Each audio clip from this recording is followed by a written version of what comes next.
folks, it's Gino T back with your NFL, which is also back, preview 2011, and we're going to start with the NFC as trading and frenzies of free agencies have been going crazy with, especially in the last Friday, and that's kind of why I delayed this a little bit because there was so much going on. I wanted a little clearer view of what I was going to talk to you about. However, it's still not that clear, but a lot of things are. Let's start with the NFC. And you're wondering why I'm wearing an Nnamdi Asomugha jersey when he was already sent to Philadelphia and he was no longer one of my beloved Raiders. I know you're saying you should send that to Philadelphia to some fan who will obviously wear it more than you will. But of course, in Philly, they don't appreciate anything. They would burn this jersey because it is black and silver. And screw it. Nnamdi, love to see it stay as a Raider, but obviously it didn't happen. So good luck in Philly. And couldn't mean that more sincere. Anyway, back to Philly. Let's start with the NFC. Let's start with Philadelphia. Obviously, Michael Vick has been enthroned as their starting quarterback. They brought in Vince Young. Really? I don't see anything happening with Vince Young. He might get in for a couple games. I do see Michael Vick getting hurt again like he did last year. But his style of play just induces injuries. And let's face it, all right, they have Asomugha. They bolstered their defense. Of course, they got passed on a ton last year, so that's the reason for getting Asomugha. They're probably the cream of the division right now based on the fact that they were the better team in the division last year. They made some very good moves. They do need to get Deshaun Jackson in. They need to make sure the running game is solid. But we'll see what happens. And again, it all depends if Michael Vick can stay healthy because once Vince Young comes in, it's just going to be a train wreck, and he's really not an NFL quarterback. He had a flash in the pan a couple times. And that's about it for Vince Young. I mean, let's face it. Moving on, who I think is going to come second in the division, and again, I do think the Eagles are going to win this division. They'll probably wind up going 10-6. The New York Giants. Keeping Ahmad Bradshaw, they just signed him today. That was a huge thing for them because they have no other running backs really there that are as dynamic or electric as he is. Peyton Manning still has his weapons there, or Eli Manning rather. The defense, as long as Ura comes back in and he agrees to play and plays at a high level, their defense is still pretty solid. Again, I don't see them going. I see them going probably 8-8, maybe 9-7. That division's always tough, and I see the Cowboys not doing much better. Let's follow it up with them. I mean, the one good move they made off this offseason was getting rid of Roy Williams. However, Tashard Choice and Felix Jones as the running backs, very, very weak. Marion Barber gone. Not that he was all that anyway. He had one decent year and a half a year after that, but the running game is just horrible. And Romo, he's going to throw for a lot of yards again. Austin's going to get his yards. I think you got to look at at Witten, their tight end, probably one of their other best receivers. Not really sure what direction they're going. Defensively, they should be pretty well off this year, and that'll hold them in games. Again, this is a tight division. The Cowboys, if they win 8 games this year, 9 games is a lot, so I'm looking for them to go 8-8. Let's go to the doormat of this division, which has perennially been the doormat of this division the last couple of years, even when they were decent. The Washington Deadskins. I mean, they're just horrible. Schneider has officially been crowned the Al Davis of the East. And at least they got rid of Hainsworth, dead weight there. I don't know really what New England's going to do with them either, but we'll see when we get to the AFC. I'll preview that for you. But for the Redskins, I mean, their quarterbacks,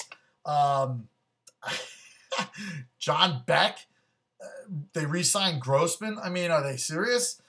Grossman hasn't done anything since his days in Florida. And, I mean, really, all right, he got to the Super Bowl in Chicago, but that was mostly on their defense, the running game, and Kyle Orton, really, until they decided to change him out, as he usually gets changed out.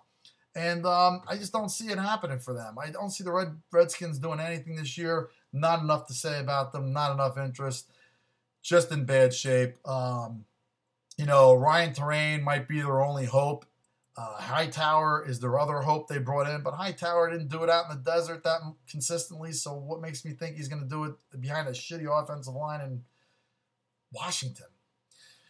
NFC North. Who would I see? I still see the Packers as the team to beat. Aaron Rodgers, they just signed Jones back. Solid all around on both sides of the ball. Yeah, they lost one or two key players on defense, but I still see them being the cream of the crop and the team to beat. Surprise pick, number 2 coming in the division this year, probably making the playoffs. Bold prediction. The Detroit Lions. Yes, I said it. Detroit looks very solid. They shored up the defensive line. Dominican Sue now has a partner in crime in there. Their offense, I mean, as long as the QB stays healthy in Detroit, as long as he can stay with the shoulder injuries, hold on to them, and not let them happen, he should be fine. The team should move well. I see the offense cranking. My other surprise team, Minnesota Vikings. Big move by getting Donovan McNabb. It could be a rejuvenation for him. I think it's what he needed. Really, they should have kept Sidney Rice. I don't know what they did by sending him to Seattle to die, basically. But the Vikings are going to be tough this year. I think McNabb makes a comeback this year. I think they play well. He's going to play well. He's got a power running game. As long as the offensive line and Hutchinson stays healthy, they're going to have a solid offensive line for him to work behind. They'll play his style of football with the running out of the pocket, passing. He still has a lot left in the tank. I think he's still got the arm, and I think he's got a much better situation than the Redskins.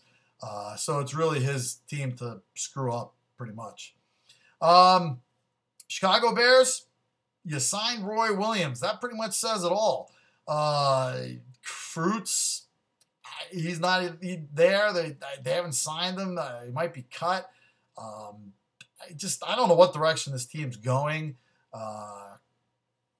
Quarterback-wise, Cutler, he doesn't have anybody to throw to. I mean, let's face it. Last year, the wide receivers they brought in were supposed to shine. The wide receiver rookies, I can't even say enough. Chicago is going to be a horror show this year. I think they're going to be worse than they were last year. It's not even worth my time mentioning. Let's go to the NFC South. Team to beat here, I think, is the Falcons. Let's face it, the Falcons play 4 games outside of a dome this entire year. Every game is in a dome other than 4. And you know Matty Ice's record in the dome, especially the home dome. And I just see they added Julio Jones as wide receiver, just bulking up to put on the opposite side of Roddy White, who always has an all-star Pro Bowl year. I think the running game there with Michael Turner is going to be rejuvenated. He's healthy. He's back in camp. He's very solid when he's healthy. Defensively, they were outstanding. They had one of the best turnover ratios last year. Problem was keeping the offense on the field long enough. With Gonzalez there, Roddy White, and Julio Jones, I definitely seen those guys. Matty Ice is going to have a big year, a huge monster career year, I think, in fantasy. Look for them to take the division. Carolina Panthers, long way to go. Not my second pick. Cam Newton says it all, but they are rebuilding. They're going in the right direction. Running backs, they're going to be solid again. And I think defensive, they're very young, but they're going to start to blossom. They're going to be very solid also this year. But I look for the Tampa Bay Buccaneers to bring up that 3rd position. So Saints, 2nd. Falcons winning the division, I think. Panthers and Bucks going to be battling it out. Most likely going to be the Bucks, I think, in 3rd place there. Josh Freeman looks good. He looked like the real deal last year. They have some solid receivers. The running game is up in the air and the balance with Cadillac Williams. Nobody knows what's going on with him. He is healthy, but they don't really have many running options there. And I just don't see them as a team that's going to do much better than maybe 8-8. Again, Panthers could be 7-9, which would be a huge improvement over last year. Most likely a 5-11, maybe even a 4-12 team, depending on how, they're going to go through some pains with Cam Newton. On to the West.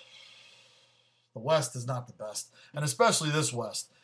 Arizona, I don't know where you're going. Cobb, he was a flash in the pan. Yes, he had some games when he was in last year, all over 200 yards. He played well in one game, got clubbed in a game that they were getting clubbed anyway, came back the next game, took some teams by surprise. I don't see him as the answer, although he has to be because now that's what they're relying on and banking on. Fitzgerald is obviously going to be his target to go to. Defense and special teams there are going to be pretty solid. I look for them to come in 2nd in this division. And in this division, 2nd could be 8-8, could be 7-9. Winner of this division, St. Louis Rams by far. And I think Bradford is coming to his own. He's got a solid receiving core there. They finally shored up Amendola, so he's not the only main guy there. Clayton hopefully comes back healthy. Steven Jackson, we got to see if he can endure a full season again as the workhorse. Hopefully some of that pressure's taken off of him. However, they had very good special teams last year. Defense was definitely moving in the right direction. Look for the Rams to win this division 9-7. Could be 8-8 too. You never know. I mean, last year 7-9 won it with Seattle. Getting to Seattle, well, we'll get to them last because that's where they're going to be. San Francisco, I see them improving. Frank Gore is going to be back, although he's 28 years old and he's got some mileage on that body.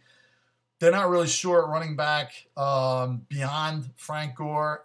Crabtree really has to show something. Alex Smith, is he the real deal? I don't know. They keep seeming to think so, but we'll see. Harbaugh sees something out there with him that obviously none of us are seeing, so we'll see what happens. But San Francisco, I look for them to be 7-9, maybe even 6-10. I don't see them going really anywhere.